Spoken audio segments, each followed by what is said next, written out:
हाँ जी, online platform पर आप सभी का स्वागत है। कल हमने पढ़ा था राजा गोहिल के बारे में, यानी जो मेवाड़ है, मेवाड़ का विस्तार किन किन जिलों में, यानी चित्तौड़गढ़, उदयपुर, राजसमंद, प्रतापगढ़ और भीलवाड़ा, इनका ये विस्तार था। और मेवाड़ का प्राचीन नाम परागवाट, पठारी प्रदेश होने की वजह से उसे परागवाट भी कहते हैं। और शिवी जनपद, शिवी जनजाति आई थी, इस वजह से इसे शिवी जनपद भी कहते हैं। और मेदपाट यानी मेर या मेर जनजाति रही होगी, इसीलिए इसका अपभ्रंश होकर ही मेदपाट कहा गया होगा। उसके बाद हमने देखा था कि गोहिल है, ये इस वंश मतलब वंश है जो इनकी उत्पत्ति किन से मानी जाती है। तो अलग अलग विद्वानों ने अलग अलग मत दिए, जिसमें अबुल फजल है, इसने बताया था कि ये ईरान के नौशेखा के वंशज है। और कर्नल जेम्स टोर ने बताया कि ये वल्लभी गुजरात है, जिसकी राजधानी अहमदनगर या वडनगर है। वहाँ के राजा थे शीलादित्य, उनकी पत्नी पुष्पावती, उनकी संतान है वह गोहिल है। और वहीं उन्होंने यहाँ पर शासन किया था। तो ये कुछ अलग अलग मत थे।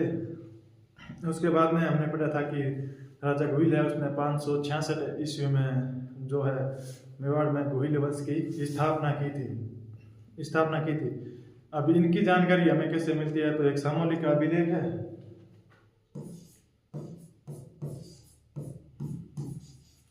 सामूहिक अभिलेख, ये अभिलेख है, ये है 646 ईस्वी का। ये मिला नागदा में। नागदा कहाँ पर है? उदयपुर। ये मिला हीराचंद पोदाजी को।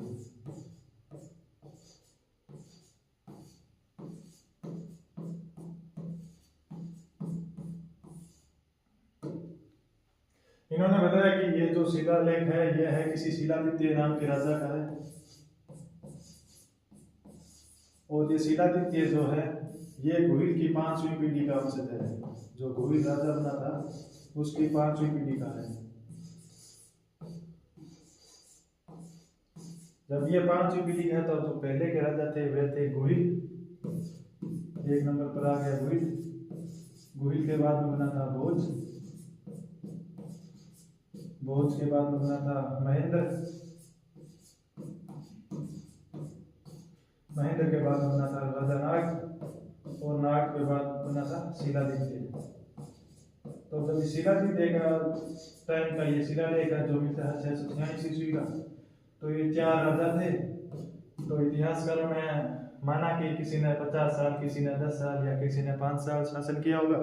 तो इन चारों का औसत निकाल के 20 साल माना हुआ इतिहासकारों ने कि कम से कम एक राजा ने 20 साल तो शासन किया ही होगा। तो इनका 20 साल देकर 4 का 80 साल हो गया। 80 साल इसमें से माइनस करेंगे तो 566 ईस्वी में जो राजा गोहिल है उसने स्थापना की थी, गोहिल वंश की 566 ईस्वी में। तो अगर मेवाड़ में अगर गोहिल वंश की या गोहिल डायनेस्टी के अगर कोई टाइम पीरियड कोई निर्धारित करता है तो वह है सामूहिक अभिलेख है। इस सामूहिक अभिलेख में यह भी मिलता है कि नेक्स्ट पेज,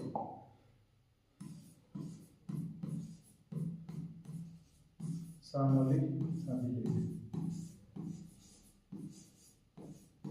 इस अभिलेख में यह मिलता है कि वटनगर जिसे बसंतगढ़ भी बोलते हैं, यहाँ के महाजन समुदाय था।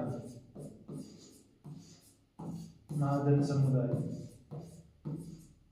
और इसको जो मुखिया था उसे बोलते थे मेहतर। और जो मेहतर था वह था जैनतक।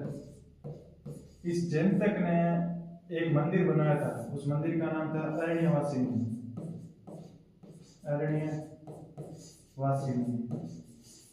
अरण्यवासिनी यानी जिसे वर्तमान में जवर माता बोलते हैं। इस मंदिर का निर्माण कराया था। इस अभिलेख में इसकी भी जानकारी है कि शीलादित्य के टाइम में एक वटनगर बसंतगढ़ से महाजन समुदाय का एक मेहतर आया था। उसने इनकी परमिशन लेके यहाँ पर जावर में मंदिर बनवाया, जिसे अरण्यवासिनी या जावर माता कहते हैं। फिर यह जैतक ऐसा बताया जाता है कि इसने ये मंदिर बनाने के बाद में देवगुप्त नामक स्थान है कोई, देवगुप्त स्थान पर अग्नि स्नान कर दिया था। अग्नि स्नान यानी स्वयं अग्नि स्नान।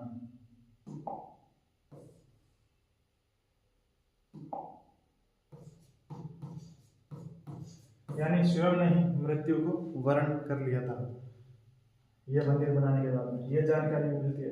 सामोली अभिलेख में यह भी जानकारी मिलती है कि जो जावल है वहाँ पर खनन होना शुरू हो गया था। और फिर हम पढ़ेंगे आगे धीरे धीरे शासकों में, मेवाड़ में, कि राणा लाखा के टाइम में जावर में चांदी की खानें निकल आई थी। तो खनन है वो यहीं से शुरू हो गया था, इस अभिलेख में ये जानकारी मिलती है। उसके बाद में जो नैणसी है, नैणसी ने और टोड ने, कर्नल जेम्स टोड, नैणसी और कर्नल जेम्स टोड है, इन्होंने गोहिल वंश की 24 शाखाएं बताई है। गोहिलों की 24 शाखाएं,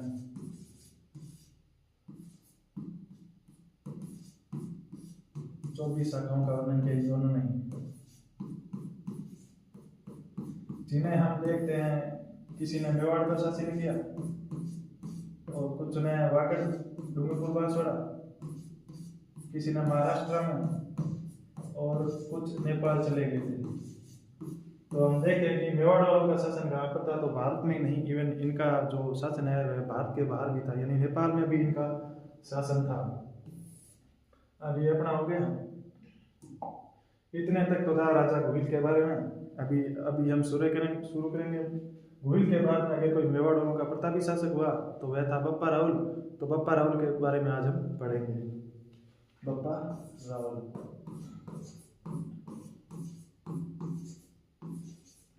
इसका शासन पीरियड था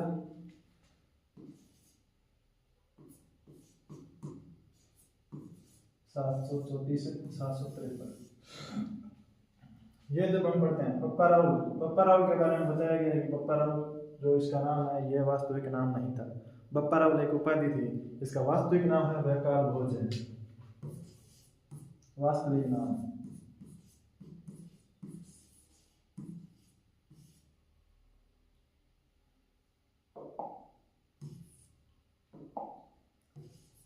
बप्पा रावल का वास्तविक नाम है वैकाल भोज था। और ये बप्पा रावल है, ये थी उपाधि। बप्पा रावल एक उपाधि थी। ये बताया है वीर विनोद के रचनाकार है अपने श्यामदास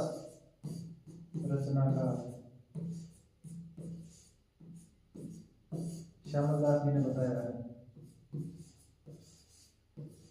श्यामदास जी कहते हैं कि बप्पा रावल है, बप्पा है, ये एक उपाधि है, किसी राजा का नाम नहीं है, ये एक टाइटल है। उसके बाद में ये जो है अपने इन्होंने बता दिया कि ये उपाधि है। अभी बप्पा रावल ने जब 734 में राज्य स्थापित किया मेवाड़ का, तो इससे पहले कोई शासक रहा होगा। तो कुछ मान्यताएं हैं। जो पहली मान्यता है अपनी ये है मान्यता, पहली मान्यता तो ये है कि बप्पा रावल है ये हरित ऋषि जो नागदा के थे, हरित ऋषि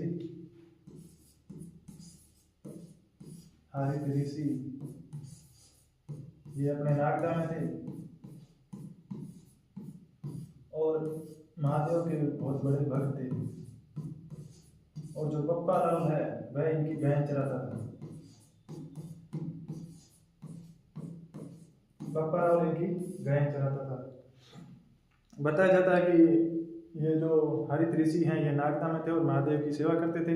बप्पा रावल इनकी गायें चराता था। जब हरित ऋषि का अंतिम समय आया तो बप्पा रावल को कहा कि तुमने मेरे लिए इतना काम किया है, तुम बता तेरी कोई आखिरी इच्छा है तो बता दे। तो बप्पा रावल ने कहा कि आप जा रहे हो तो मेरे लिए खाने पीने का और रहने का जुगाड़ तो करके ही जाओ, और तो मैं आपसे क्या ही मांगूंगा। तो हरित ऋषि ने कहा फिर ठीक है मैं तेरे लिए कुछ करता हूँ। तो हरित ऋषि ने क्या किया कि एक राठासन देवी थी, राठासन देवी की पूजा की। तो ये देवी प्रकट हुई और बोली बताइए आप क्या चाहते हैं मुझसे। तो हरित ऋषि ने कहा कि ये मेरा शिष्य है, मुझे तो कुछ वैसे भी नहीं चाहिए, मेरा तो अंतिम समय निकट आ गया और इसको जो है वो मेवाड़ का अगर अधिकार मिल जाता। तो राठासन देवी ने कहा अभी चुनाव हुए हैं और यह विभाग तो मेरे पास है नहीं, ये विभाग है वह शंकर देव को मिल गया, यानी भगवान शंकर को। तो फिर हरित ऋषि ने कहा कि उनका तो मैं बहुत बड़ा भक्त हूँ, उनको तो मैं रोज स्टेटस देखता ही रहता हूँ, क्लोजमेट में लगाते रहते हैं मेरे को, तो मैं उनका स्टेटस रोज़ देखता हूँ, तो उनको तो मैं ज़रूर पसंद करूँगा। तो फिर इन्होंने की महादेव की पूजा, महादेव की पूजा की। तो महादेव प्रकट हुए, बोले मतलब क्या प्रॉब्लम है तुम्हें? बोला प्रॉब्लम मेरे को तो कुछ नहीं है, मेरा तो अंतिम समय निकट है। मेरा तो शिष्य है जो बप्पा राहुल, उसको मेवाड़ का अधिकार चाहिए, उसको राजा बनाना है। मेरी इसने इतनी सेवा की है। क्या ठीक है फिर बोले बम बोले जो विद्यालय उसके होले। तो उन्होंने आशीर्वाद दे दिया। और फिर क्या है कि बप्पा राहुल को इनके आशीर्वाद से, आपको ज़्यादा ध्यान नहीं रखना है कि इनके आशीर्वाद से ही, हरित ऋषि के आशीर्वाद से ही बप्पा राहुल को, फिर बप्पा राहुल ने आशीर्वाद दिया और चित्तौड़ पर अधिकार किया। अब चित्तौड़ पर अधिकार किया तो इसका मतलब चित्तौड़ पर किसी और का अधिकार रहा होगा पहले। तो वो अधिकार था राजा मानमोरी का, राजा मानमोरी मौर्य, इनका अधिकार था। बप्पा राहुल ने इनको हराया तो चित्तौड़ अपने अंडर आ गया बप्पा राहुल के। लेकिन बप्पा राहुल था कहाँ का? तो बप्पा राहुल देखेंगे तो हरित ऋषि नागदा के थे और ये यहीं पर गया चलता था। तो बप्पा राहुल ने कहा भले ही मैं चित्तौड़ का रहता हूँ लेकिन मैं राजधानी है वह नागदा ही रखूंगा। तो आपसे क्वेश्चन पूछेंगे कि बप्पा राहुल के टाइम राजधानी कौन सी थी? तो वह थी नागदा, क्योंकि ये नागदा नहीं था। और 734 में इसने इनको हरा दिया था, अपना शासन स्थापित कर लिया था। अब दूसरी मान्यता ये है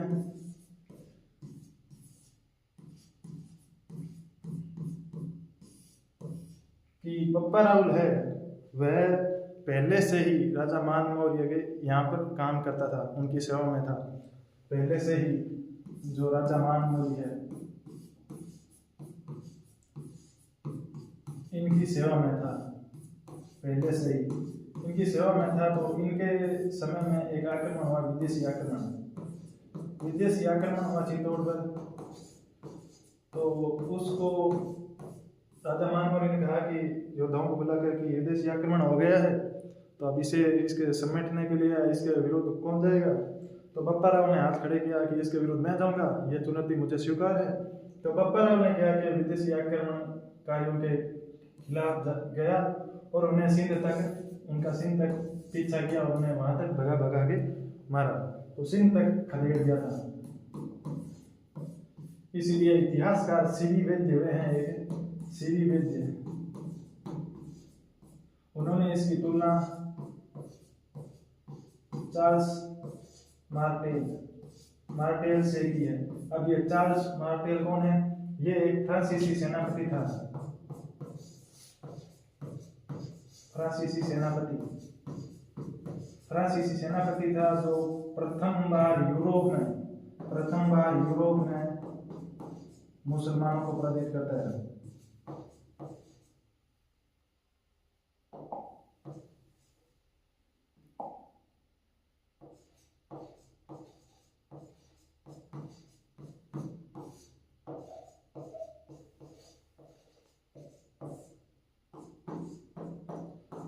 यानी जैसे चार्ल्स मार्टेल है वह फ्रांसीसी सेनापति था और यूरोप में प्रथम बार मुसलमानों को पराजित किया, वैसे ही जो बप्पा राहुल है इसने सबसे पहले जो विदेशी आक्रमण हुआ है उन्हें सिंध तक अपने देश से बाहर खदेड़ कर आ गया।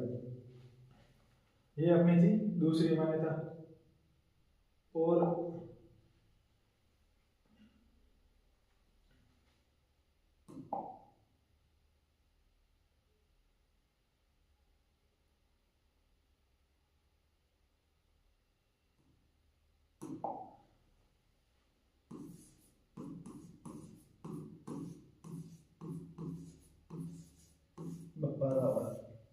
बप्पा राहुल ने 734 में राज्य मेवाड़ में स्थापित कर दिया था।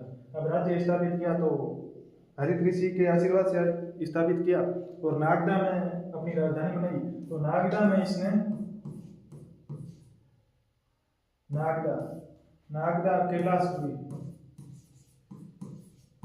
कैलाशपुरी में एक मंदिर बनाया था, वो था एकलिंग जी का मंदिर। एकलिंग जी यानी भगवान शिव, और भगवान शिव जी की पूजा कौन करते थे? हरित ऋषि। और हरित ऋषि के आशीर्वाद से इन्हें मिला, तो इन्हें लगा कि जब गुरु जी ने इनकी पूजा की तो मुझे भी इनका मंदिर बनाना चाहिए। तो एकलिंग जी का मंदिर बनाया। इस मंदिर को ही एक लकुलिस संप्रदाय है, वह भी इन्हें बहुत मानता है। इसे लकुलिस संप्रदाय या लकुलिस मंदिर भी कहते हैं। लकुलिस मंदिर, ये मंदिर बनवाया था नागदा कैलाशपुर में बप्पा राव ने। अब क्या हुआ, बप्पा राव के टाइम में, जब इधर बप्पा राव था,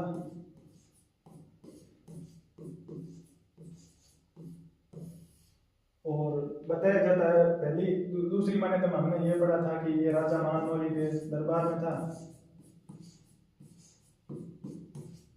और राजा महानवली ने इसे जागीर भी दी थी, जागीर दी और बोला तुम तेरा शासन कर सकता है।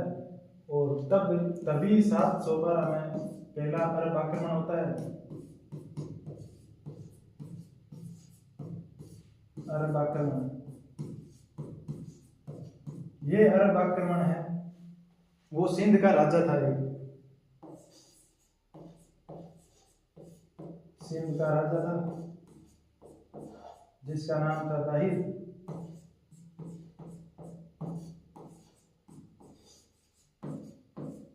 और उधर तो दमिश्क है, दमिश्क, इसका खलीफा था अल-हज्जाज। ये अपने जहाजों से व्यापार किया करता था। एक बार क्या है कि जब सिंध का राजा था और राजा अल-हज्जाज के जो जहाज है वे व्यापार के लिए आए हुए थे, तो राजा ताहिर है, इसने उनसे टैक्स लिया। टैक्स लेने के बाद में उन जहाज़ों को लूट भी लिया।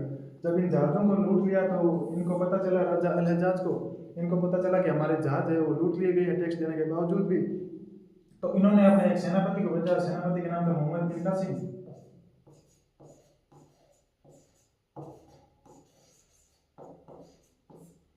इनको भेजा और कहा कि जाके देखो अपने जहाज़ों को किसने लूटा है टैक्स भरने के बावजूद।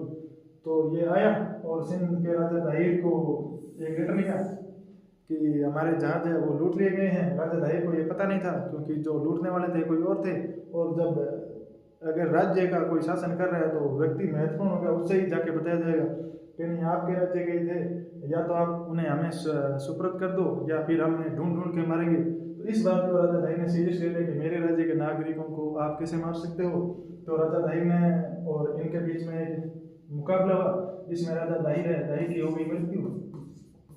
इस राजा ताहिर की, जो राजा ताहिर है, इसकी दो पुत्रियां थी, एक थी सूर्यमला और एक थी पीरूमला।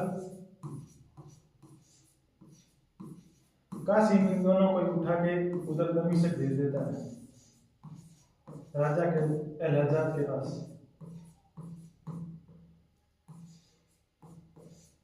बोला कि इन जो है इनको उठा लो और ले जाओ इनको राजा अल-हज्जाज के पास में, और वे इनसे शादी कर लेंगे और अपना बदला भी पूरा हो जाएगा। तो जब इनको ले जाया जा रहा था, ये इनको तो भेज दिया उन ताहिर को मार के, और स्वयं जो कासिम है वह मेवाड़ की तरफ आगे बढ़ा। कासिम बड़ा मेवाड़ की तरफ आगे, और ये जब तक वहां पर पहुंच चुकी थी राजा अल-हज्जाज के पास में, और जब यहाँ पर आई तो इन्होंने अल-हज्जाज को कहा कि आपसे शादी करने के लिए भेजा है, लेकिन आपका जो कमांडर है उसने हमारे साथ बदसलूकी की है, हमारा रेप किया है, ऐसा कहा। तो अल-हज्जाज को गुस्सा आ गया कि यार मेरा कमांडर है, वह मुझसे शादी करना पहले खुद ने मतलब जो ऐसा सलूक किया है मेरी आज्ञा के बिना। तो इसको गुस्सा आया, इसने आदेश जारी किया सैनिकों को कि जो कासिम जहाँ कहीं भी जिस भी स्थिति में है उसे वहीं से उठाया जाए और उसको जो है खाल के अंदर भर के लाया जाए। तो सैनिक थे वह बैल की खाल में से बांध कर लेके गए थे, बैल की खाल में से बांध कर लेके गए, तो इसकी रास्ते में ही हो जाती है मृत्यु, रास्ते में ही मृत्यु हो जाती है इसकी। और मृत्यु को देख के कासिम खुश हुआ, कासिम नहीं सॉरी वो अल-हज्जाज खुश हो गया, अल-हज्जाज खुश हुआ। तो इनको पता चला कि हमारे बाप का बदला तो हमने ले लिया, क्योंकि कासिम ने तो ताहिर को मारा था और इनके झूठ की वजह से कासिम मारा गया। जब फिर इन्होंने सच बता दिया अल-हज्जाज को कि आपके कमांडर ने हमारे साथ कुछ नहीं किया था। तो फिर इसको गुस्सा आया कि यार तुमने फालतू में मेरा कमांडर मरवा दिया। तो फिर इनके ऊपर गुस्सा आया। इनको इनकी भी दो कहानियां हैं। एक तो कहते हैं कि नहीं दीवार में जिंदा चिनवा दिया, दीवार में जिंदा चिनवा दिया। और दूसरी कहानी यह है कि इनको जो घोड़े होते हैं उनकी पूंछ से बांध कर तब तक घसीटा गया जब तक इनके प्राण नहीं निकल गए। इनकी ये दो कहानियां। और जो राजा दही का जो बेटा था उसको सबसे सेफ जगह कौन सी लगे? मेवाड़, बप्पा रावल के पास। तो वह भाग के बप्पा रावल के पास गया और बप्पा रावल को जाके कहा कि हम भी हिंदू, आप भी हिंदू, और हमारी जो बहन बेटियां हैं, अगर हिंदुस्तान वाले राजा आपसी में लड़ते तो वह एक दूसरे परिवार का जरूर सम्मान करते। वह एक दूसरे की माँ बहन बेटियों के प्रति उतनी इज्जत रखते जितने अपने घर की बहन बेटियों के प्रति रखते। लेकिन जो अरब आक्रमणकारी थे वे ऐसा नहीं करते। वे इससे उल्टा करते थे, राजा को मार देते थे और जो महिलाएं होती थी उन्हें उठा के ले जाया करता था और उनके साथ बलात्कार जैसी घटनाएं करते थे। इसलिए बप्पा रावल को इन्होंने सब कुछ बताया और बताने के बाद बप्पा रावल ने क्या किया? सेना इकट्ठी की। एक तो खुद हो गए बप्पा रावल और एक जो मालवा, मध्य प्रदेश, गुर्जर प्रतिहार, नागपट्टनम है,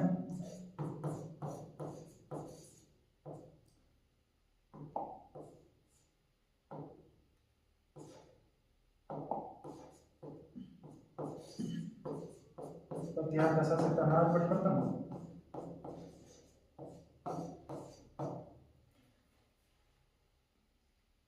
इन सब के नेतृत्व में एक सेना इकट्ठी की। बप्पा रावल ने, एक गुजरात का भी था इसके साथ में, और इन्होंने 738 में अभी कासिम तो उधर चला गया वापस, उसको तो मार दिया गया। तो जो उधर से तो सेना आ रही थी वह करीब 60,000 के करीब थी। और जो इनका नेतृत्व कौन कर रहा था? वह कर रहा था जुनूद खान।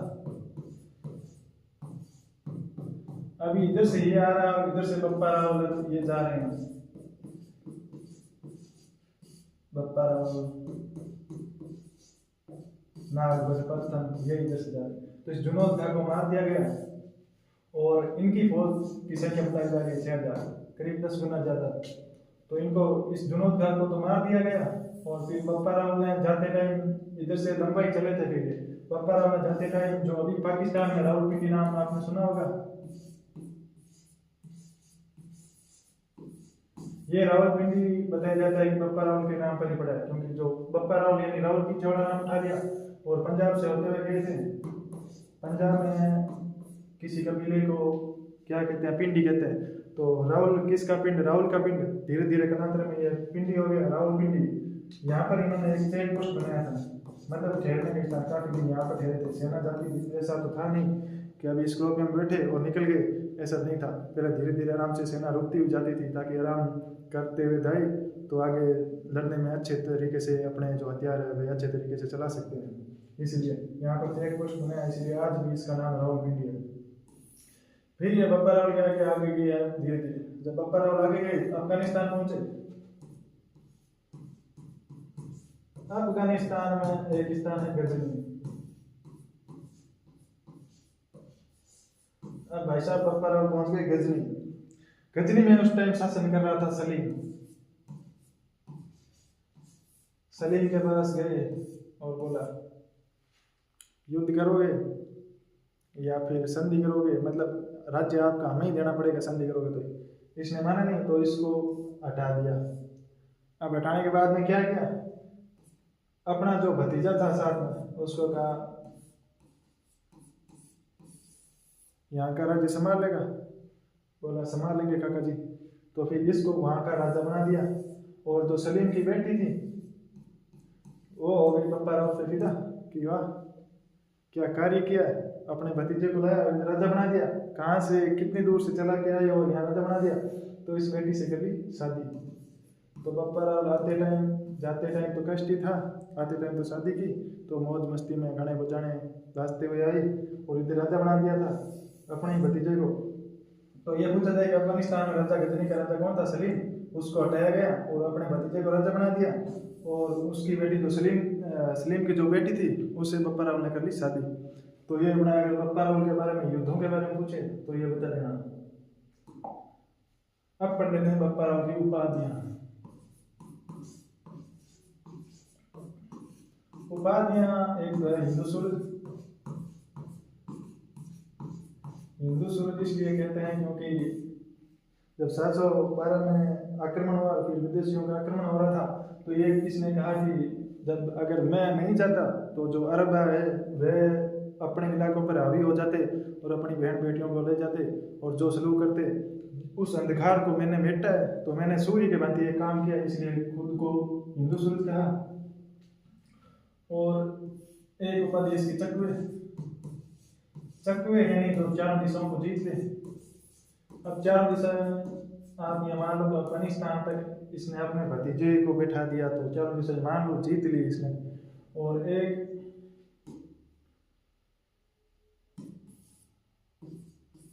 हिंदू सूरज चकवे, एक इसकी उपाधि और थी।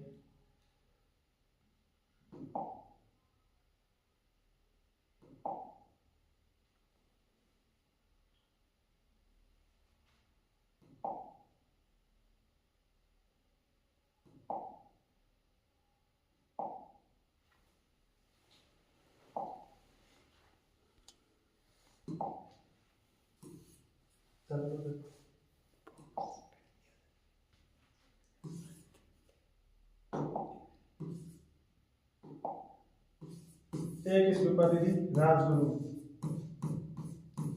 राजगुरु इसने इसलिए कहा कि मैंने अरब आक्रमणकारियों को हरा दिया है, विदेशी जो आक्रमणकारी आई, अब जो नए नए राजा बन रहे हैं वो मेरे पास आए और कोचिंग ले कि कैसे कैसे हराना है, कैसे कैसे अरब में जाते हैं तो मेरी तरह सीखें कि उनके राजा को हरा के